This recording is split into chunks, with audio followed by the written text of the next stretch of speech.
¿Pone Irán en peligro la actual arquitectura multilateral? Esa es la cuestión a la que vamos a intentar ponerle hoy respuesta en este programa, en este mapa del poder, que como siempre lo vamos a realizar con dos invitados de lujo. El primero de ellos, Manuel, al que saludo ya. Nuestro querido Manuel, ¿cómo estás? Muy buenas tardes.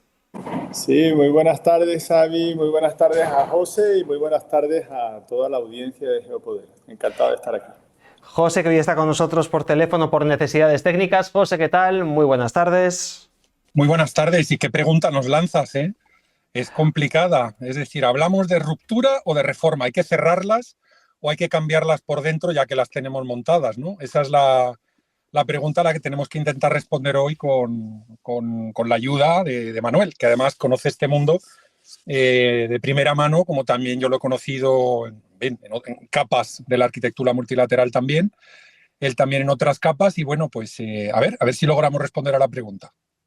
Además, en un programa que ha tenido como predecesores otros dos en los que hemos dicho que la OPEP estaba muerta, que la OTAN estaba más o menos también muerta. José, la verdad es que nos dejaste en las dos últimas ocasiones el listón muy alto, y Manuel también, cuando hablamos de la OPEP hace 7 días, pues nos comentabais cómo era otra institución internacional que parece que estaba ya en sus últimos días.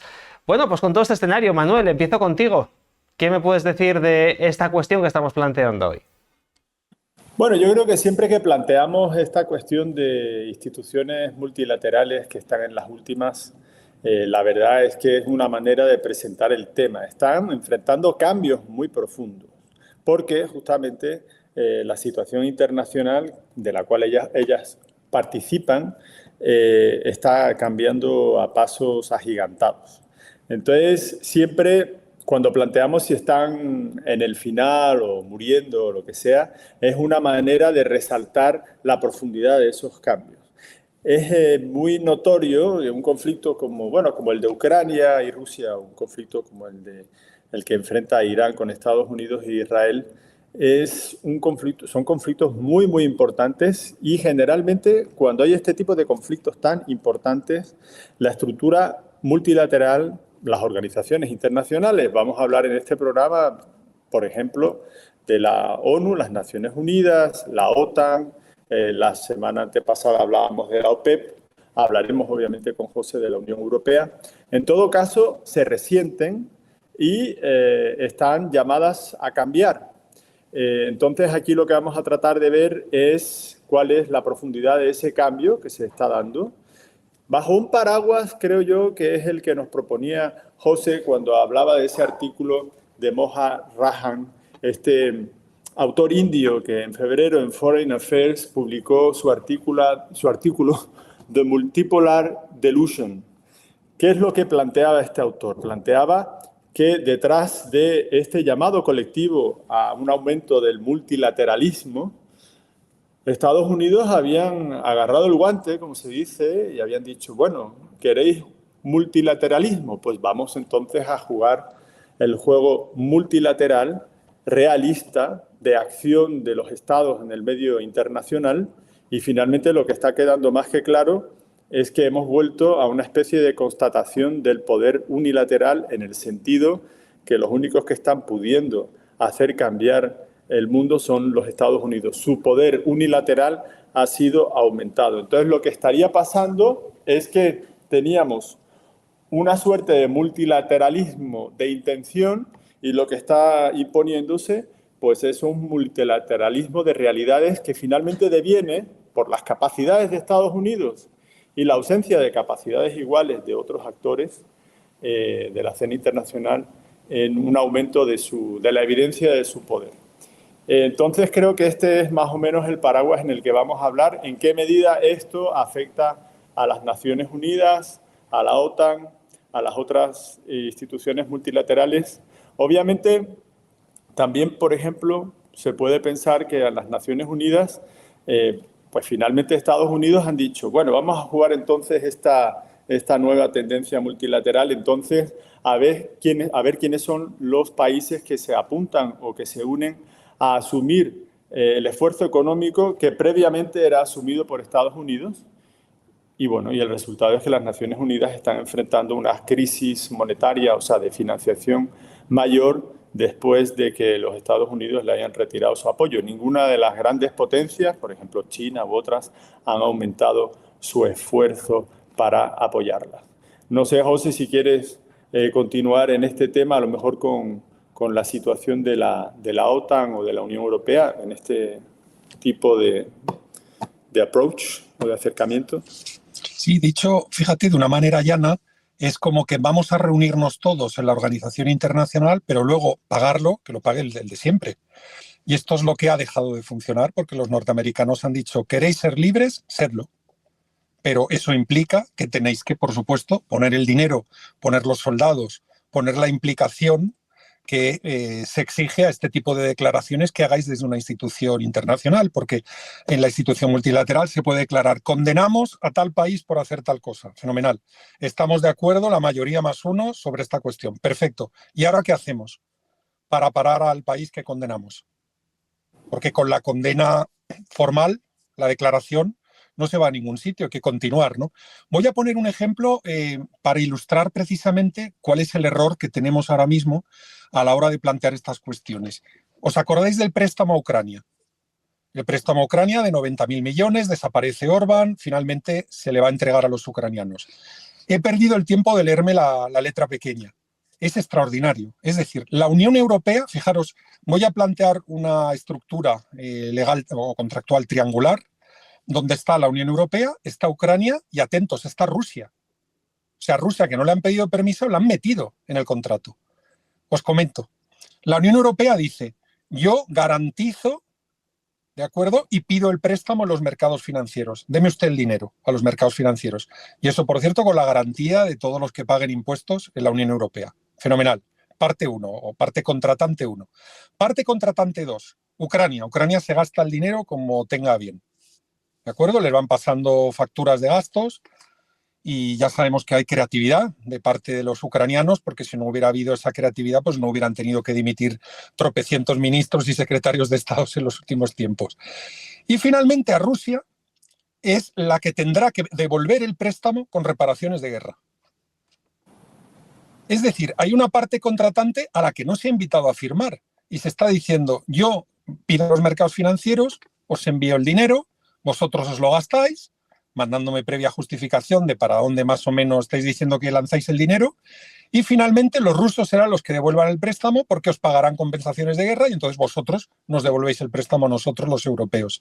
Es decir, este enfoque, vamos a llamarlo multilateral, venga, es una manera de entender el multilateralismo.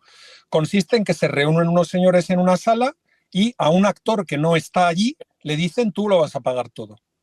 Claro, esto es multilateralismo malentendido y ese es el problema por el cual muchas de estas instituciones, yo estoy de acuerdo que si nos planteamos el escenario de ruptura-reforma, evidentemente hay que caminar hacia la reforma. Dirán algunos, la UE que la cierren, ¿qué tal? Sí, hasta me parecería bien. Pero la cuestión es que al día siguiente los camiones españoles con naranjas están pasando a Francia y tiene que haber una institución que cuente cuántos camiones españoles han pasado ese día y tengan una hoja de datos, una base de datos, una hoja de Excel, donde digan tantos camiones españoles, tantos camiones franceses, tantos camiones alemanes. Y al final esta institución, llámela ustedes UE o llámela como ustedes quieran, la pueden llamar la Nueva Comisión Económica para Europa. Ya me he inventado yo un nombre, ¿no? Pues esa institución hay que volverla a crear pasado mañana. Entonces, teniendo ya un tratado que lleva ya décadas, un tratado que está funcionando, teniendo equipos más o menos formados, pues oye, se puede adaptar lo que hay, ¿no? Adaptar lo que hay y ponerlo al día, ¿no? Ya sabemos que la Unión Europea funciona bien mientras se mantiene fiel al espíritu por el cual fue creada, ¿no? Cosa comercial, de cooperación económica y tal. Se ha insertado una lógica política que ya empieza a complicar las cosas con los británicos, empieza a complicar las cosas a partir del 93, con el Tratado de la Unión de Maastricht, las cosas se van como complicando y ahora mismo se están requete complicando cuando ya entran temas de tratar de armonizar las posturas en política internacional, cuotas de inmigración, ahora actividades militares, es decir, estamos añadiendo muchas más pátinas a lo que era el proyecto inicial de la Unión Europea. En su día se llamaba hasta Comunidad Europea en lugar de Unión Europea, pero en el momento que aparece lo de la Unión se llevó las manos a la cabeza la pobre de Margaret Thatcher en un discurso en el 93 en La Haya, y a partir de ahí pues las cosas han ido como han ido, ¿vale? Entonces, ¿qué hablaríamos? Pues tenemos que refundar la OTAN, se está refundando ahora. Tenemos que refundar la UE, la realidad lo va a llevar para allá. Se está refundando la OPEP, es decir, los que producen petróleo tendrán que sentarse a hablar. Oye, ¿qué tal te va a ti? ¿Cómo me va a mí? ¿Qué tecnología usas? Te mando esto, me almacenas lo otro. Habrá que hablar, ¿no? Y quedar en un sitio para hablar. Pero ahora mismo, que se junten allí 4 o 5 con derecho de voto y digan, tú no produces, como le estaban diciendo a los emiratíes, pues eso como que se ha terminado. Entonces, todas estas arquitecturas, bien sea la ONU, ¿no? Con ese Consejo de Seguridad tan anticuado, digamos, ¿no? Que estaba muy bien tras la Segunda Guerra Mundial, pero que ha quedado muy anticuado, ¿no? Y que no refleja la realidad, ¿no? De las diferentes potencias y demás, pues la ONU, la Unión Europea, la OPEP, la OTAN, pues sí, todo esto va camino de la reforma, porque si no se reforman se van a hundir y claro, se darán cuenta, pues tontos no son, se darán cuenta un ratito antes de que se vayan a morir para siempre y serán reformadas. Eso es lo más lógico que acabe pasando. Os devuelvo la pelota. Bueno, pues quizás podríamos recuperar, ya sabes que a mí me gusta mucho utilizar los refranes, ¿no? Pero me venía a la cabeza ese refrán que dice que cuando el gato no está, los ratones bailan, ¿no? Quizás es lo que está pasando, un poco al hilo de lo que estaba comentando José, ¿no, Manuel? Sí, yo quiero un segundito hacer una especie de paseo histórico en la institucionalidad multilateral, únicamente para ponerla en un contexto histórico. Obviamente, cuando decimos en los programas, bueno, se terminó la OPEP, pues se termina en tanto que ha venido siendo hasta ahora. Pero esta realidad que hemos visto durante estos últimos 30 años de unas Naciones Unidas muy presentes, una OPEP, bueno, la OPEP ya llevaba más tiempo porque el gran momento de gloria, entre comillas, de la OPEP fue en los años 70, cuando consiguieron subir los precios del petróleo, o de la OTAN, que digamos que su momento de gloria pues seguramente fue durante la Guerra Fría, y la Unión Europea, cuyo momento de gloria real empieza después del final de la Guerra Fría, de alguna manera, pues todo esto tiene un contexto histórico. Obviamente, las Naciones Unidas tenemos también que acordarnos que durante todo el periodo en el que hubo una Guerra Fría muy instalada, pues las Naciones Unidas hacían más bien poco.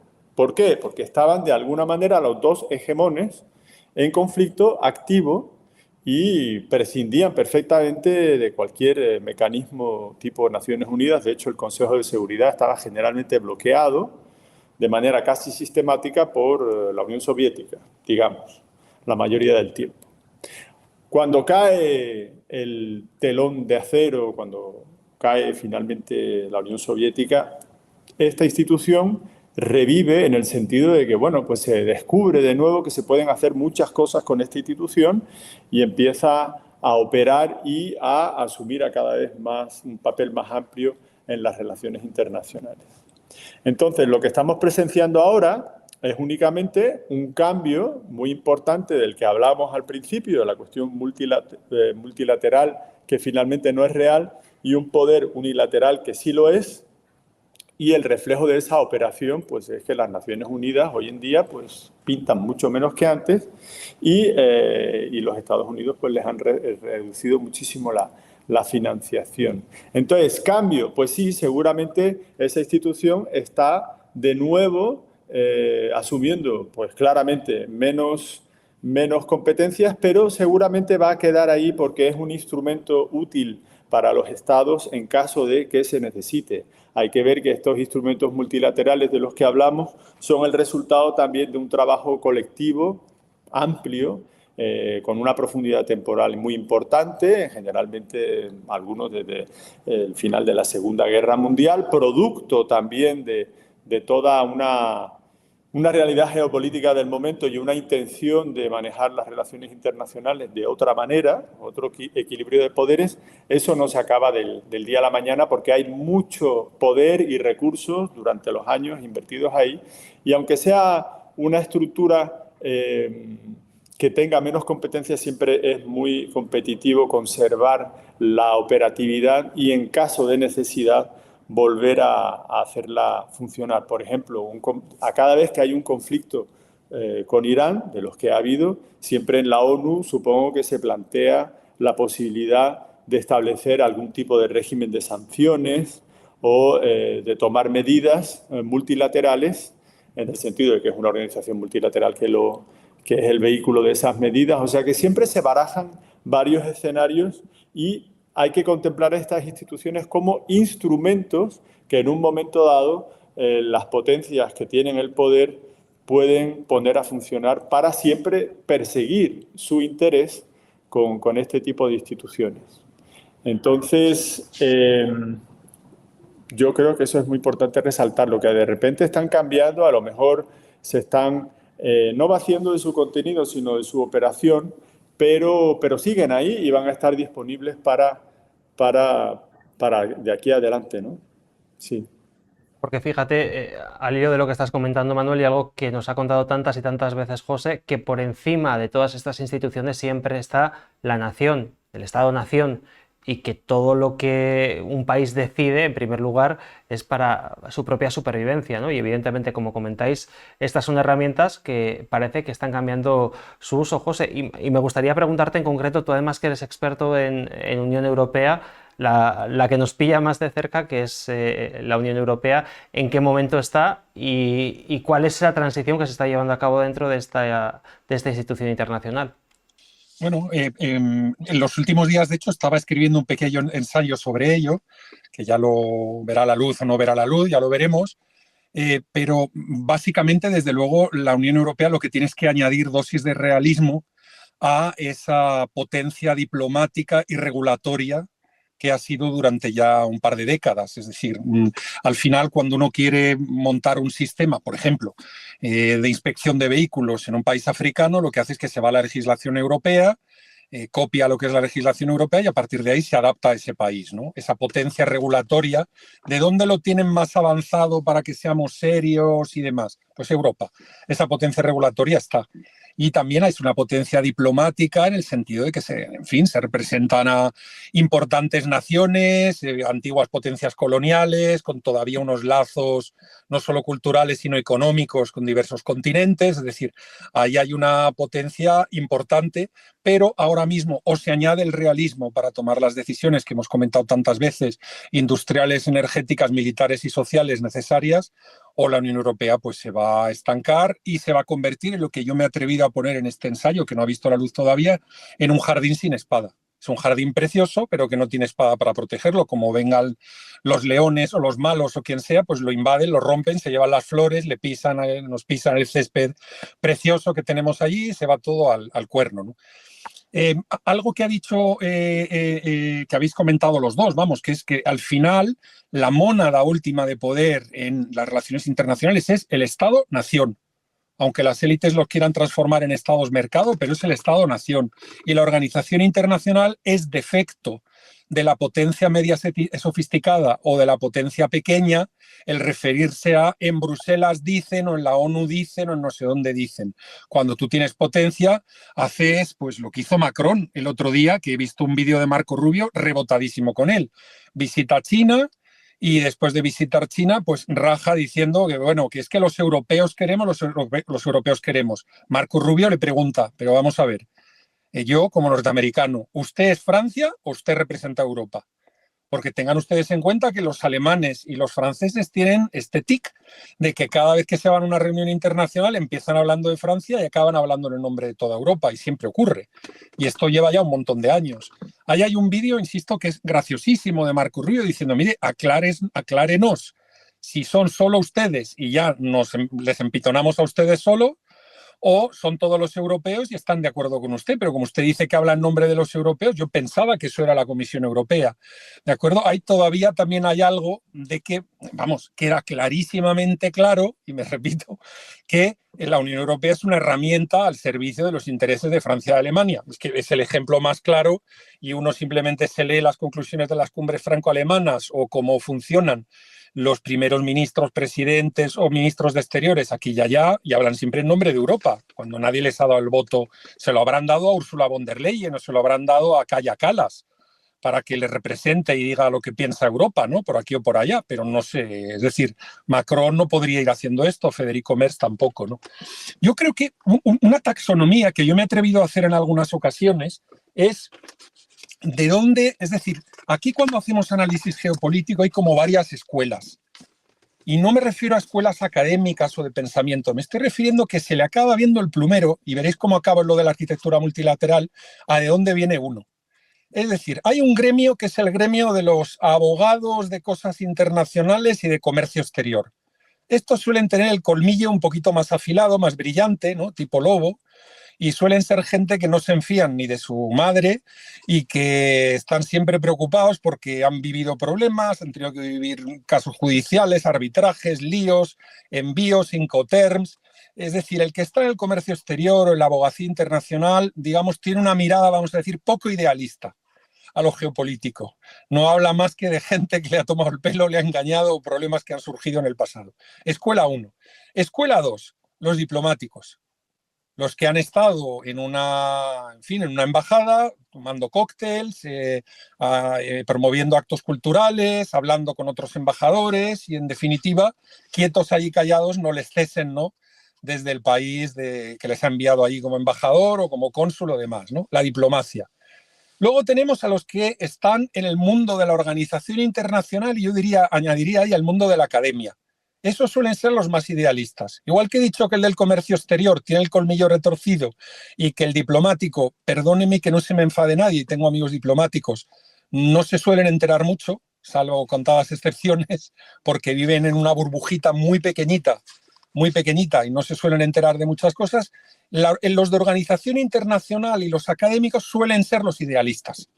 Estos son, de nuevo, es una taxonomía no general, lo siguiente, pero es un brochazo en la pared, manchando casi la pared más que pintándola, pero este tipo de persona suele ser idealista, suele creer en que juntos lo haremos mejor, el mundo caminará mejor si tal, yo me creo el artículo tal de la OTAN, me creo el artículo tal de las Naciones Unidas, creo en que una resolución de no sé qué institución va a acongojar a no sé qué país y va a parar de hacer algo o va a hacernos caso finalmente y tal.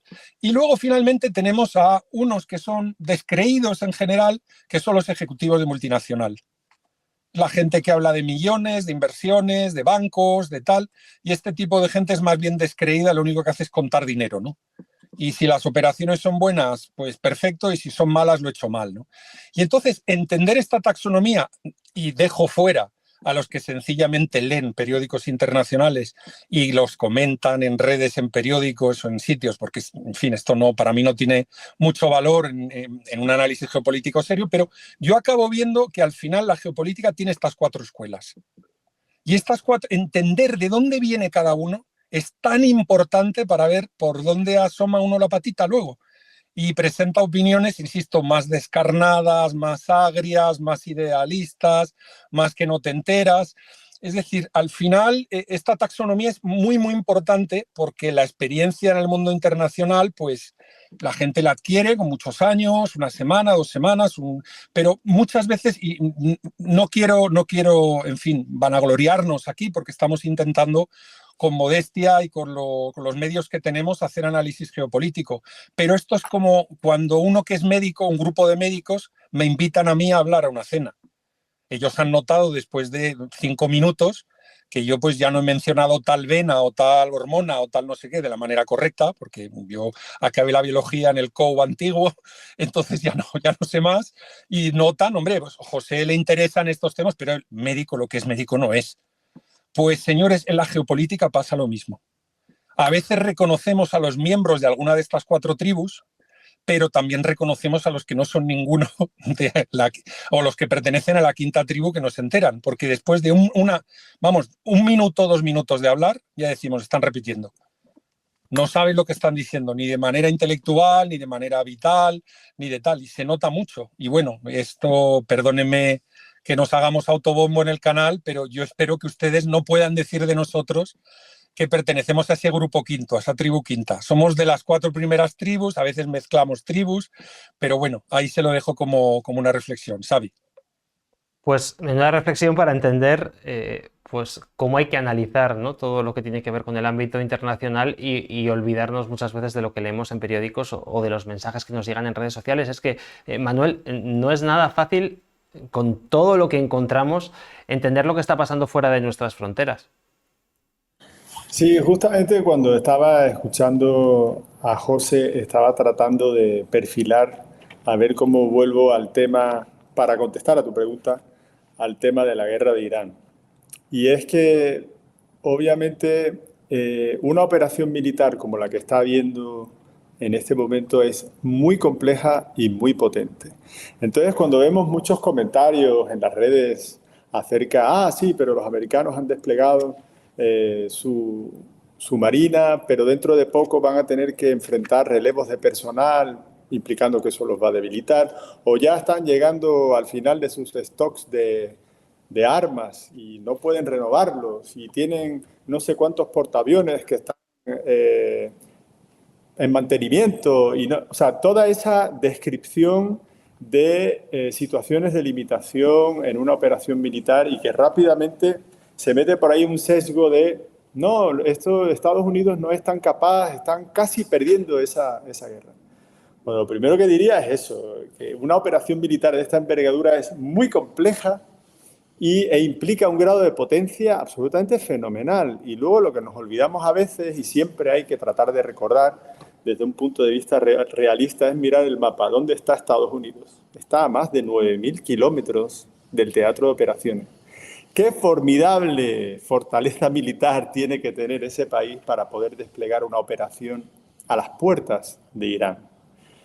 Ese es el primer criterio que es absolutamente, bueno, no sé, es implacable. Ya luego lo demás son comentarios menores. Pero a veces, entre tanto comentario menor, tratan de hacernos olvidar ese hecho importantísimo. Obviamente una operación de estas tiene una profundidad en la cuestión del relevo del personal.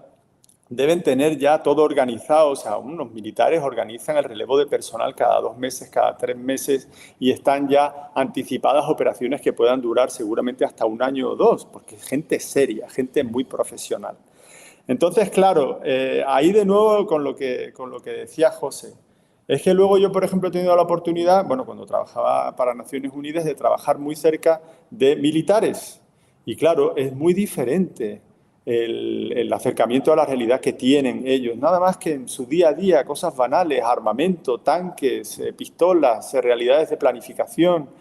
Otro mundo que es difícil entender cuando no te acercas mucho a él. Entonces entiendo que hay mucho comentarista, mucho académico que finalmente pues están rodeados de libros y de artículos, es su medio, pero es muy diferente estar implicado en la realidad material de los militares. Estados Unidos contempla en todos sus planes la cuestión del armamento y obviamente tienen una profundidad estratégica para poder... eso es lo que se pide de los militares, que tengan muchos guiones y que no fallen y que sean implacables. Entonces, para volver a la cuestión de lo del conflicto de Irán y tenemos que estudiarlo también siempre teniendo en cuenta las gradaciones. O sea, hay diferentes medidas. Esta operación en Irán, estamos seguramente, según los israelíes, acaban de terminar la etapa número 1, que ellos habían planificado que duraría unas 5 semanas. Ahí también tenemos que ser conscientes que los israelíes y los norteamericanos no tienen el mismo objetivo. Israel ya lo ha dicho, lo que quiere es que se hunda el régimen iraní, y aquí hemos comentado muchas veces que el objetivo esencial de los Estados Unidos es controlar y desarmar a Irán para que, en fin de cuentas, ese país, que obviamente es un país con una potencia muy grande y un pueblo absolutamente, bueno, pues el pueblo, o sea, glorioso como todos, en sus derechos, obviamente, a existir y a operar en el mundo, reingrese al comercio internacional y por lo menos salgan de esta situación de ser una amenaza existencial para Israel.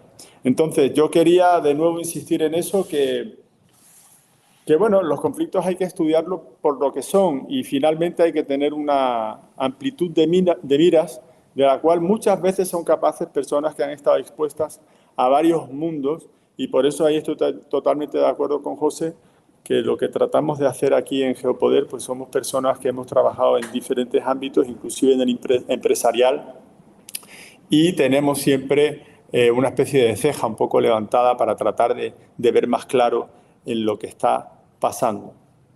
Sí, gracias. Y luego, además, una cosa que recordamos muchas veces y que hay que también poner encima de la mesa, José, para comprender todos estos fenómenos, y es que nunca tenemos toda la información absoluta. Siempre hay algo que se nos queda en el tintero, y también con esto hay que trabajar a la hora de intentar comprender lo que ocurre.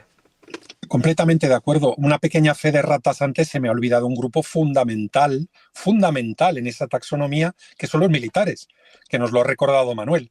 A esas 4 tribus que he mencionado, falta la 5ª tribu, que son los militares, que estos también observan los fenómenos geopolíticos y geoestratégicos, que son los que les competen también de una manera peculiar. Entonces, pasamos a grupo 6, a los que repiten lo que leen, ¿no? Bueno, por volver a lo que estás diciendo, por ejemplo, entrando en esta segunda fase del conflicto de Irán, claro, una de las preguntas que yo mismo me hacía es, ¿y en qué momento se les va a acumular demasiado petróleo a los iraníes? Van a tener todos sus tanques llenos y entonces en ese momento tienen que parar la producción, y por lo que me cuentan los ingenieros de minas, eso es un problema gordo.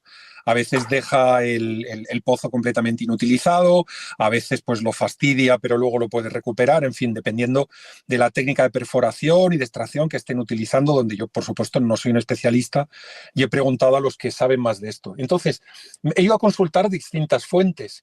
He consultado con la JP Morgan, he consultado con Energy Aspects, he consultado con Wood Mackenzie, con el Atlantic Council, con la Universidad de Columbia en Estados Unidos.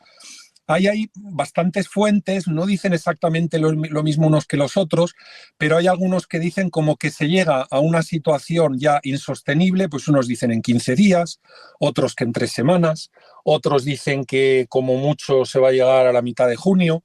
Hay algunos muy optimistas que dicen que 2 meses y medio, 3 meses a partir de ahora, pero fijaros que en cualquier caso, si sacamos la media, ¿no?, que tampoco es un enfoque científico, pero bueno, un enfoque cualitativo como cualquier otro, estaríamos en que estamos a semanas de que pueda haber una implosión económica brutal en Irán. También me he enterado, leyendo estas fuentes, que parece ser que a todos los empleados públicos no se les pagan los salarios desde hace bastantes semanas. Que este es un problema que, con todos los parados que hay y los que trabajan en Irán, entiendo que necesitarán esos salarios para mantener la vida, ¿no?, de los familiares y que no puedan estar ahora mismo trabajando. Pues estamos entrando en esa segunda fase del conflicto. El analista que más he estado leyendo últimamente es Victor Davis Hanson, que es un historiador que ha estado en Stanford, que ha estado en California State. No está mal, me dirán, solo mencionas gringos, solo mencionas yanquis. Muy bien, lo que ustedes quieran, pero yo lo que he hecho ha sido informarme en 10, 15 fuentes. Voy leyendo y veo que hay diferencias, pero ninguno de todos los estudios que me parecen serios hablan de que Irán pueda resistir en lo económico más allá de 5, 6, 7, 8, 10 semanas. Es que esta gente que sabe de esto de verdad, sabe de la extracción petrolífera y de gas de verdad, no como yo, pues tampoco lo tienen claro, pero más o menos se está llegando a eso. Ya no hablamos ni de que todo lo que se ha destruido son como 50 años de inversión de Irán, que es una cifra que se me ha quedado ahí en la cabeza como muy significativa o muy explicativa. Simplemente 50 años de inversiones en infraestructuras de Irán se han ido al cuerno, ¿no? Y luego, pues bueno, ya pueden ver ustedes que como estaba denunciando Manuel, esto no es a hacerse el entendido porque uno habla de misiles y de portaaviones y de no sé cuánto y no sé quinto. Hay una placa tectónica súper preparada que va por fases. Hemos visto la triquiñuela de Donald Trump diciendo el conflicto militar ya ha terminado, para que luego pueda abrir otra operación militar especial, como dicen los rusos, ¿no? Es decir, están haciendo sus triquiñuelas también legales, pero todo esto está más planificado que tal. Yo me vuelvo de nuevo a lo energético, que es la cosa mollar de por lo que ocurrió lo del Nord Stream y por lo que está ocurriendo aquí, lo que está ocurriendo. Señores, si Venezuela la van a poner al 100% de producción, si Rusia la van a poner al 100% de producción, si Canadá se está poniendo al 100% de producción y nada menos y nada más que quieren reabrir el famoso Keystone XL, que ahora lo llaman Bridger, que es el oleoducto gigante entre Canadá y Estados Unidos. Lo acaba ya de autorizar los gastos Donald Trump, etcétera. Es decir, Canadá a tope también. Estados Unidos ya está a tope. Los Emiratos Árabes Unidos quieren estar a tope. Pues ¿se están dando ustedes cuenta de lo que está pasando? Yo lo planteaba el otro día geográficamente, hablaba de los estrechos, les quedan 2 por controlar. Cuando controlen los 2 que le quedan ya es control total. Había gente que me decía el tratado esto, el tratado de otro. Sí, yo también me conozco los tratados, pero que una cosa es el tratado y otra cosa es que tú puedas poner el músculo para que el tratado se pueda respetar. Eso es otra cosa. Y eso los norteamericanos pueden hacerlo. En esos 6 estrechos que dije, en 2 todavía no, Hormuz y el de Yemen, pero bueno, están las cosas caminando hacia allá. Pero es que ahora mismo, en cuestión energética, monstruos como Estados Unidos, Canadá, Rusia, Venezuela y los emiratíes, que es lo que quieren a partir de ahora, se ponen a producir como les dé la gana, lo que les dé la gana y a tope. Ustedes tienen que entender que se está haciendo un reshuffle, como dicen en inglés, completo del comercio energético mundial. Y esa es la placa tectónica de fondo. Esa es la placa tectónica de fondo para mirar. ¿Por qué lo necesitan? Pues porque quieren tener una dominación tecnológica, que a su vez la dominación tecnológica e industrial pues también tiene que ser dominación energética, etcétera, etcétera. Pero ¿se están dando cuenta ustedes de todo lo que está pasando? Por favor, no me analicen un misil, que si han disparado un barco americano, que si la lanza se ha dado la vuelta, no se ha dado la vuelta, que todo esto está muy bien, pero que al final ahí hay una placa tectónica lenta, clara, ligado a los recursos, a la energía, al dinero, y eso es lo que está ocurriendo. Y eso es lo que tratamos de analizar. Os devuelvo el balón. Pues caballeros, nos quedan 5 minutos de programa, algo menos, así que si os parece os voy a pedir ya el titular final para cerrar este programa de hoy que ha sido tan interesante. Empiezo contigo, Manuel. Bueno, yo quería extender nuestra conversación presentando también la guerra. Bueno, siempre condenamos a las guerras y sus terribles efectos, pero bueno, eso no quita que las guerras también pueden ser, y por los militares mucho, por los estrategas, contempladas también como, entre comillas, laboratorios. ¿Qué es lo que está pasando con cualquier conflicto? Entonces, el conflicto de Estados Unidos e Israel contra Irán, obviamente tengan la seguridad que todos los ejércitos potentes del mundo lo están observando con mucha atención, porque de un conflicto como este todos aprenden. Obviamente los que lo llevan a cabo aprenden más, pero los demás también. Este conflicto es la continuación de la estrategia americana de las guerras que hacen a distancia, en el sentido de que no ponen lo que llaman ellos boots on the ground, que son soldados de a pie, porque ellos son muy reacios a ello por toda una serie de razones. Entonces, una guerra como teledirigida a distancia desde barcos, misiles, operaciones aéreas, que tienen su limitación política, obviamente.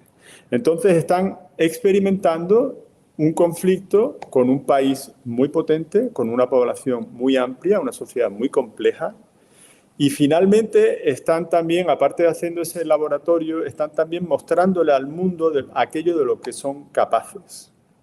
Y, por ejemplo, sabéis que ya están en funcionamiento unos tipos de cañones de armas láser para derribar drones. O sea, se está experimentando con armamento nuevo, porque habéis visto que durante la guerra de Ucrania, pues obviamente ha habido una subida en potencia absolutamente extraordinaria, y en este conflicto también de la capacidad de los drones para la guerra, pues ya obviamente se están experimentando armamentos para que el ejército norteamericano, además de estar avasallando, pues se adapte a los riesgos venideros. Y obviamente siempre recordamos, el gran conflicto del siglo XXI es Estados Unidos contra China. Obviamente este es un conflicto también que está apuntando a ser una vitrina y diciéndole a China, mirad de lo que somos capaces. Gracias. José, vamos a por tu final, tu cierre. Mientras que hablamos de estas cosas tan serias y tan importantes, Europa intenta remilitarizarse. ¿Y cómo se remilitariza? Pues financiando startups que no consiguen que sus drones vuelen, o como en el caso de la famosa empresa checoslovaca, y es que el grupo se llama todavía Czechoslovak Group, es una empresa que se llama CSG, que ha conseguido en el mes de enero que la inviertan con 3.800 millones de euros de inversión, y resulta que cuando han rascado han descubierto que el principal negocio de esta empresa ha sido revender material viejo soviético allende los mares, a cambio de un pequeño sobreprecio encima y demás. Es decir, este es el nivel. Es decir, nos dicen que hay que rearmarse, hay por aquí alguna empresa que tiene pinta de que va a ser la que nos va a rearmar, con lo cual vamos a darle un montón de dinero y resulta que han sido traficantes de armas baratos de material soviético por medio mundo, para ejércitos europeos y para ejércitos no europeos. Es decir, Europa, despiértense, por favor, que mire lo que está pasando en el mundo. Despiértense, por favor. Es que fíjense en lo que estamos nosotros. Otro día podríamos hablar de las aventuras de Rheinmetall y todo esto, pero a esto es a lo que nos dedicamos en Europa cuando hay, en fin, conflictos que están cambiando completamente el orden geopolítico delante de nuestras narices. Así que ahí lo dejo como otro pequeño elemento de reflexión para todos nuestros seguidores de aquí al próximo programa. Pues con esta última reflexión vamos a cerrar el programa, invitando a todos nuestros seguidores a que comenten en nuestra cajetilla pues todas estas incógnitas que han quedado abiertas y todas estas certezas, o bueno, por lo menos criterios que pueden llevarnos a ciertas certezas, ¿no? Que siempre en esta cuestión es muy, muy complicado. Gracias, Manuel, por haber estado con nosotros una semana más. Muchas gracias a vosotros, siempre un privilegio. Gracias. Y José Papí, gracias por haber estado con nosotros hoy por teléfono, pero en cualquier caso, criterios interesantísimos los que nos has traído hoy. Bueno, y traigo como siempre la recomendación musical, que hoy es de una seguidora del programa, que se llama Lua Català y que, en fin, ha sacado una canción extraordinaria que me ha gustado mucho, que se llama El Error. Ella la llama canción compuesta con conceptos de lógica global convergente. En fin, gracias, Lua. Exacto. A mí por lo menos me ha gustado muchísimo la canción y bueno, la tenéis ahí abajo, que el maestro Bobadilla pues la añadirá, ¿no? en su trabajo técnico para que todo el mundo pueda escuchar esta canción. Un abrazo para todos. Pues ahí queda esa recomendación musical e insisto, déjanos tus comentarios, dinos qué opinas sobre todo lo que hemos hablado y crees que están obsoletas todas estas instituciones de las que hemos hablado en el programa de hoy. Cuéntanoslo. Nos vemos el martes. Feliz fin de semana.